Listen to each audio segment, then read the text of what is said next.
क्या इबादत के लिए लाउडस्पीकर जरूरी है?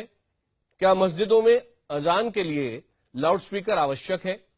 बॉम्बे हाई कोर्ट में एक याचिका दायर की गई है जिसमें मांग की गई है कि मुंबई की मस्जिदों में अवैध तरीके से लगे लाउडस्पीकरों को हटाने का आदेश दिया जाए।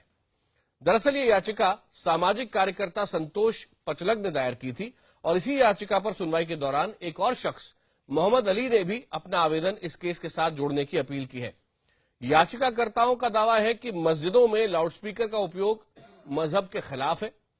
सरकारी वकील के कोर्ट में नहीं होने की वजह से अब इस मसले की सुनवाई मंगलवार को आगे होगी। इस बारे में हम करेंगे बड़ी बहस, लेकिन पहले समझते हैं मामला क्या है।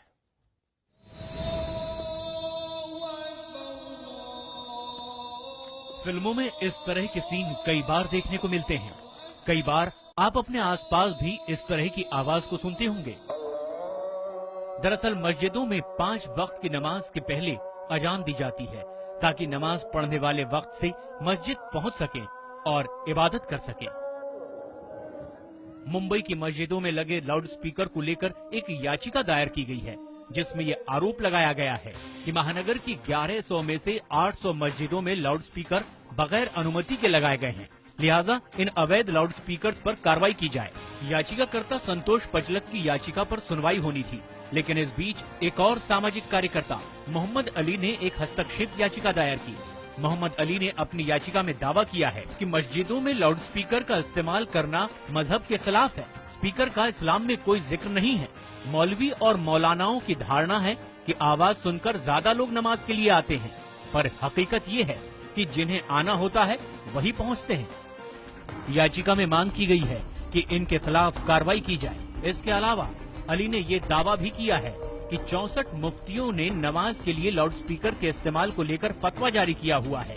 सरकारी वकील की गैर मौजूदगी को लेकर इस याचिका पर सुनवाई नहीं हो पाई। अब बॉम्बे हाई कोर्ट में मंगलवार को इस याचिका पर सुनवाई होगी।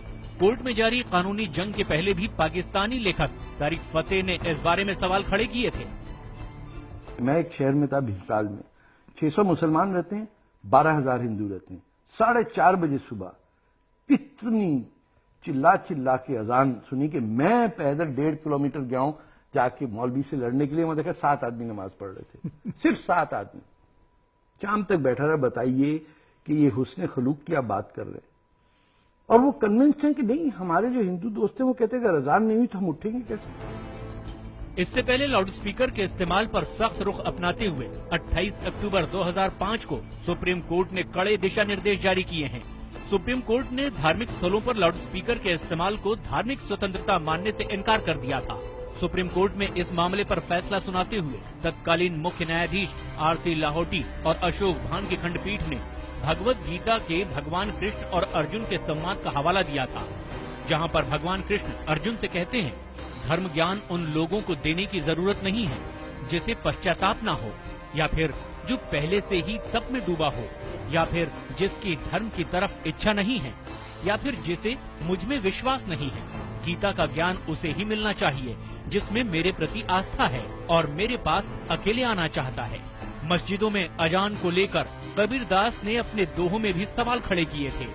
इसके अलावा भी मस्जिदों में लाउडस्पीकर के इस्तेमाल को लेकर सवाल खड़े होते रहे हैं।